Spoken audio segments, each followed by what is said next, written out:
언젠가 우리가 내 가족을 위해서 일해야지 그러면서 정신없이 살다 보니까 정말 소중한 5% 내가 아니면 할 수 없는 그 일들은 늘 방치해 놓고 우선순위에 늘 밀리고 언젠간 해야지 그러면서도 방치하다가 어느 날 세상이 다 무너지는 것을 생각할 때 그때 정신을 차려보니 아무것도 아닌 것. 여러분, 가족을 돌보는 것, 내 몸과 내 영혼을 돌보는 것, 이것은 내가 아니면 누구도 해줄 수 없는, 그리고 이것이 너무너무 중요해서 이 부분에 성공하면 나머지 95%는 따라오고, 근데 사람들은 그것을 방치해두고 묻어둔 채로 언젠가 내가 성공하면 이걸 돌아본다 이러면서 정신없이 95%를 위해 살다가 문득 돌아보면 허무하고 내가 잘못 살은 것 같다 이런 생각하게 되거든요. 여러분, 5% 포커싱 너무너무 중요한 메시지입니다. 자, 오늘 우리 머릿속에 숨어 사는 바램을 불러내라. 여기 오늘 이제 말씀의 제목이에요. 우리 머릿속에는 늘 어떤 바램들이 있어요. 근데 그 바램은 그야말로 바램일 뿐입니다. 내 삶에 불러내지 않으면은 거기에 머물러 있다가 사라지는 것이죠. 자, 오늘 주보 표지 그림이에요. 창문을 열려 있고 저 아득한 광야 저 끝에 아련하게 보이는 저것이 뭐냐? 예루살렘 성입니다. 우리는 다니엘이라는 사람이 생각나지 않습니까? 이제는 더 이상 예루살렘에 갈 수 없으니까 창문을 열어놓고 예루살렘 성전을 향해서 하루에 3번씩 하나님 앞에 하나님 이름 부르며 감사하고 살아가는 그 모습들. 자, 우리 머릿속에 우리 머릿속에 숨어있는 바램들이 있을 겁니다. 그냥 머릿속에 있는 것이 아니라 실제로 내 삶에 불러내는 그 작업이 필요한 것이죠. 자, 우리 포커싱 첫 번째 우리 설교 제목입니다. 5년 후에 오늘 어떤 사람이 되었을까? 5년이라는 세월이 흘러갔을 때 나라는 사람은 어떤 사람이 땅에 존재할까? 이런 바쁘게 사느라고 잊고 살지만 사실은 그 5%는 너무너무 중요한 거예요. 바깥에 있는 업적보다 더 중요한 게 뭐냐? 5년 후에 나라는 사람이 중요한 거예요. 여러분, 지나간 세월 동안 우리가 어떻게 살아온지는 모르지만 저마다 20년을 산 사람, 50년을 산 사람, 80년을 산 사람 있을 거예요. 근데 지나간 세월에 대해서는 우리가 너무 잘 아니까. 그런데 후일에 대해서는 잘 모르거든요. 근데 사람들은 늘 지나온 세월을 아쉬워하고 후회하고 안타까워해요. 여러분이 아무리 애를 쓰고 가슴 아파해도 지나간 과거는 되돌릴 수가 없습니다. 그래서 어리석은 사람은요, 과거에 집착하는 거예요. 바꿀 수 없는 과거에 집착하면서 오늘이라는 인생을 허비하는 겁니다. 우리 미래, 앞으로 5년 후의 미래는 하나님이 내게 주신 기회의 땅입니다. 하나님 내게 주신 선물 같은 시간들이에요. 그래서 지금까지 지나온 과거는 내가 바꿀 수 없지만 앞으로 살아갈 미래는 얼마든지 내가 바꿀 수가 있는 거예요. 그래서 지혜로운 사람은 바꿀 수 있는 미래를 바라보는 것입니다. 오늘 여기 여러분들 이 자리에 앉아있지만 어떤 업적보다 더 중요한 게 뭐냐? 5년 후에 나라는 사람이 어떻게 되어 있을 거냐? 여러분, 5년 후에 나는 우리가 예측해 볼 수가 있습니다. 어떻게 5년 후를 알 수 있을까? 2가지에 의해서 결정된다 그랬어요. 첫 번째는 여러분 지금 읽고 있는 책입니다. 어떤 분야에 관심을 가지고 있냐? 그래서 그 분야를 공부하고 그 분야의 책을 읽고 있는 그 사람들 5년 후는 그 분야로 가게 될 거예요. 그래서 지금 읽고 있는 책이 뭔지를 보면 이 사람이 5년 후에 어떻게 될 건지를 예측할 수 있습니다. 또 하나가 있습니다. 지금 만나는 사람들, 요즘 함께 보내고 있는 그 사람들을 보면 5년 후의 내 모습을 예측할 수 있습니다. 정말 중요한 것은 뭐냐? 5년 후의 업적이 아니라 5년 후에 나라는 사람, 어떤 사람이 되어 있을까? 너무너무 중요한 얘기죠. 자, 그래서 우리는 먼저 진정으로 내가 바라는 것은 무엇인가? 여러분이 진짜 원하는 게 뭘까? 머릿속에는 바람이 있어요. 근데 실제로 삶에는 다르게 살거든요. 그러니까 진짜 원하는 게 뭔지 자기도 모를 수가 있습니다. 이 버지니아라는 한 여인의 이야기예요. 이 여자가 몸의 체중을 좀 줄여서 건강하고 예쁜 몸을 갖고 싶어서요. 그래서 부단히 애를 썼는데 늘 실패한 거예요. 그래서 하나님 앞에 기도해요. 하나님, 내가 몸 체중을 좀 줄여서 건강하고 예쁜 몸매를 갖고 싶어요. 하나님 도와주실 거죠? 그랬더니 그 마음에 하나님이 이렇게 말씀하시는 것 같더래요.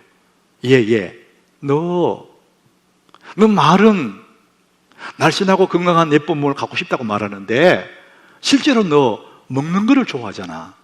내가 볼 때는 너 예쁜 몸매보다 먹는 거를 더 좋아하는 것 같아.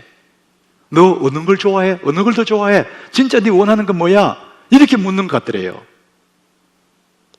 여러분, 이 이야기는 버지니아 얘기가 아니죠. 우리 얘기거든요. 내 머리로는 내가 진짜 바라는 게 있어요.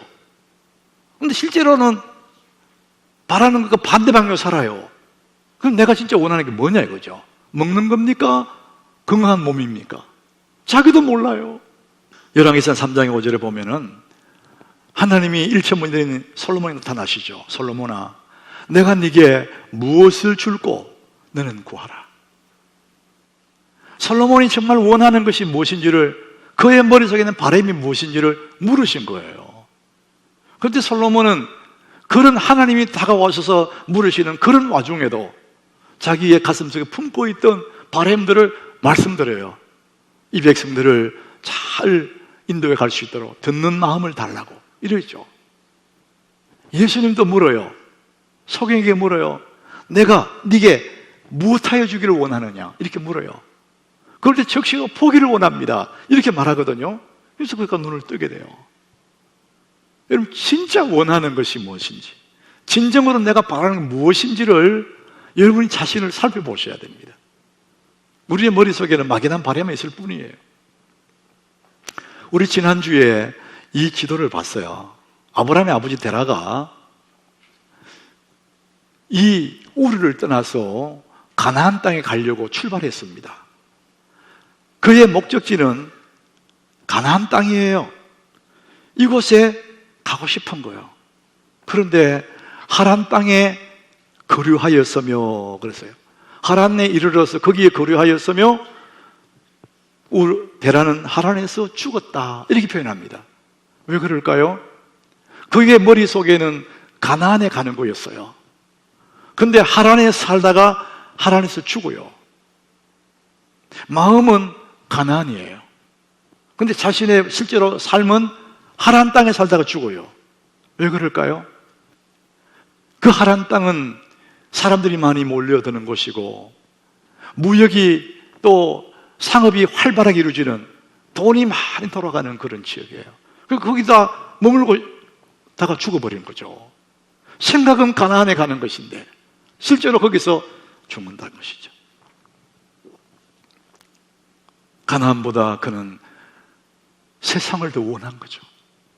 그가 진짜 원하는 것은, 영적으로 진짜 원하는 것은 가나안 땅인데 이 몸은 세상을 원하는 거예요. 여러분, 언제나 우리 영혼은 하나님을 향해 갈망합니다. 우리 영혼은. 그런데 이 몸은 계속 세상을 향한단 말이죠. 진짜 내가 원하는 것이 무엇인지, 진정으로 내가 원하는 것이 무엇인지 자기도 모를 수가 있어요.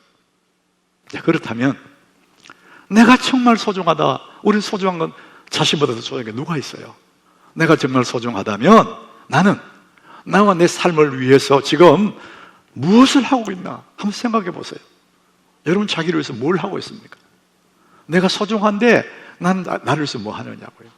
정말 중요한 것은 자기 자신이에요. 아무것도 변하지 않아도 내가 변하면 모든 것이 변한다. 여러분, 이게 어떤 면에서는 정말 중요한 얘기예요. 내가 정말 소중하다면 나를 성장시켜야 되거든요. 나를 바꾼다는 건 내가 성장한다는 거잖아요. 그래야 세상의 모든 것들이 내 곁에 좋은 곳에 딸려오게 되지, 내가 안 좋은데 좋은 곳이 끌려올 수가 없는 것이죠. 우리는 머릿속에 숨어 사는 바람, 오늘 말씀의 제목이에요. 우리 머리로는 내가 행복해야지, 내가 좋은 사람 만나야지, 내가 괜찮은 신행생활을 해야지, 이런 머릿속에 바람이 다 있어요. 여러분, 바램 없는 사람 누가 있어요? 근데 그런 바램들은 내 머릿속에만 있을 뿐 삶에 불러내지 않으면 여기에서 살다가 소멸돼 버립니다. 사라져 버리는 거예요. 온갖 좋은 바램들이 사람들의 머릿속에 다 살고 있습니다. 근데 그것을 내 삶 속에 불러내지 못하는 거예요. 여러분, 우리가 막연한 바램을 현실 속에 불러내는 아주 간단한 방법이 두 가지가 있습니다. 우리의 생각과 우리의 몸을 연결시켜주는 연결고리가 있대요. 그게 뭐냐? 쓰는 것입니다. 글로 쓰는 거예요. 그러면은 내 속에 있는 것들이, 머릿속에 뱅뱅 돌던 것들이 분명하게 형태를 드러냅니다. 우리의 머리는, 전문가들의 얘기가 그래요. 우리의 머리는 하루에 스케줄이 3개만 들어가면은 머리가 힘들다, 오늘 스케줄 너무 복잡해, 이렇게 인식을 해버린답니다. 우리 머리가 그래요. 그러나 그 머릿속에 있는 그것들을 손으로 써서 첫 번째, 두 번째, 세 번째 할 일을 써서 보면은 너무나 간단한 거예요. 그리고 가장 급한 일부터 번호 매겨가지고 요거 처리하고 요거 처리, 간단하게 딱 끝낼 수 있는데 머릿속에만 있을 때는 굉장히 복잡해지는 거예요. 또 우리가 선다는 것이 얼마나 소중한지 많은 실험들이 있었어요. 그 예일대학에 학생들, 졸업생들 대상으로 20년 후를 조사를 해보니까 졸업생 3% 그 아이들이 97% 사람들이 이루어 놓은 그 부보다 더 많이 가지고 있더라는 거예요. 뭐가 다르냐? 그 3% 학생들은 자기의 인생의 목표를 글로 썼던 사람들이라는 거예요. 그 글로 써놓기 때문에 확신해지고 그것을 이루었다는 겁니다. 근데 막연한 머릿속에 바램만 갖고 있고 목표는 있긴 있지만 서지 않던 그 사람들은 그만큼 이룰 수가 없었다는 거예요. 그 3%와 97% 차이는 썼느냐 안 썼느냐. 우리는 새벽마다 생명의 삶을 우리 가지고 말씀 묵상 하루 시작하지 않습니까? 그 생명의 삶 여백이 너무너무 좋은 여백이에요. 말씀 들으면서 하나님 주시는 영감들을 그 기록하고 하루의 일과 내가 오늘 처리할 일들을 기록하고, 그럴 때 우리의 복잡했던 머릿속에 숨어 사는 그 바람들이 글로 형체가 드러나는 거예요. 자, 그 다음에 두 번째, 머릿속에 있는 걸 어떻게 불러낼 수 있을까? 우리가 써놓은 그것들을 입으로 말하는 거예요. 여러분, 말하는 것, 이 선언해 주는 것은요, 내 인생의 방향이 바뀌어버리는 거예요. 야고보서에 보면은 이 사람이 말이 굉장히 중요하다고 말합니다. 우리 몸 전체 중에 이 말, 혀로 말하지 않습니까? 이 혀는 너무나 작은 지체라는 거예요. 그렇지만 이 말이 내 삶의 방향을 바꾼다, 이렇게 말합니다. 온 생의 바퀴를 불살하기도 하는 위력을 가진 게 우리 혀, 이 말이라는 거예요. 하나님 앞에 받았던 것들, 기록했던 그것들, 그날 아침 내어놓고 하나님 앞에 기도할 때, 입으로 선포할 때 하나님이 듣고 내가 듣는 거예요. 그래서 내 인생의 방향들이 바뀌어지는 것입니다. 머릿속에 있는 것들 불러내는 방법은 쓰고 선언하는 거예요.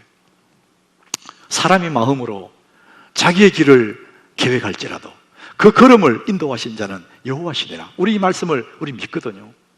그런데 이 말씀을 가만히 들어보면은 사람들이 이렇게 했어요. 거꾸로 해석하는데, 사람이 아무리 좋은 계획을 세워놓아도 하나님이 인도하심 따라가는 거지, 그래서 계획의 의미가 없다, 이렇게 말하는 사람이 있습니다. 여러분, 그렇지 않습니다. 하나님은 절대 내가 원치 않고 내가 싫어하는 것을 강요하거나 끌고 가지 않습니다. 하나님 너무나 좋은 분이시기 때문에 내 마음의 소원을 따라서 내가 원하는 그것으로 하나님 그 방에 인도해 가시거든요. 그래서 여기 보니까 사람이 마음으로 자기의 길을 계획한다. 이 마음, 생각 속에 있는 그것들을 어떻게 계획으로 불러내는 거예요. 쓰고 구체적으로 계획을 영어 보면 플랜이라고 그랬어요. 내가 머릿속에 있는 막연한, 생각 속에 있는 막연한 것들을 불러내서 계획을 세우는 것입니다. 그럴 때 그걸 놓고 기도하면 하나님이 그 걸음을 인도하시는 겁니다. 아무 생각 없이 하나님 알아서 하시죠, 이러면 안 됩니다. 믿음이 있는 것처럼 하나님 인도하신다라고 난 아무 계획이 없고, 그럼 하나님이 내가 네게 뭘 줄까? 이렇게 물었어요. 무엇하여 주기를 원하느냐? 하나님 알아서 하시죠. 그게 믿음 좋은 게 아니에요. 승리를 위한 인생 처방전 1, 2, 2, 6. 여러분, 우리 몸이 아프면 병원에 가면 의사가 우리 몸 전체를 체크한 다음에 처방전을 써줘요. 우리는 그 처방전을 가지고 약국에 가서 약을 받아서 시킨 대로 그 약을 먹고 나면 몸이 낫습니다. 하나님은 우리에게 인생 처방전을 줬어요. 어떤 인생 어려움을 살고 사는 사람들에도 이 처방전을 받으면, 이 처방전대로 살면 반드시 그 모든 상황을 뛰어넘을 수 있는 하나님의 인생 처방전 1, 2, 2, 6. 이게 뭡니까? 여러분 암송하도록 제가 이렇게 나온 거예요.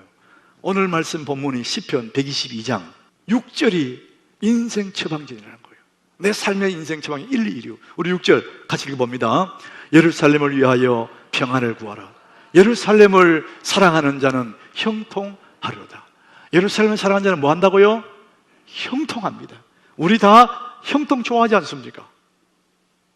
어떤 사람도 상관없이 예루살렘을 사랑하는 자는 형통하리로다. 이게 하나님의 인생 처방전이에요.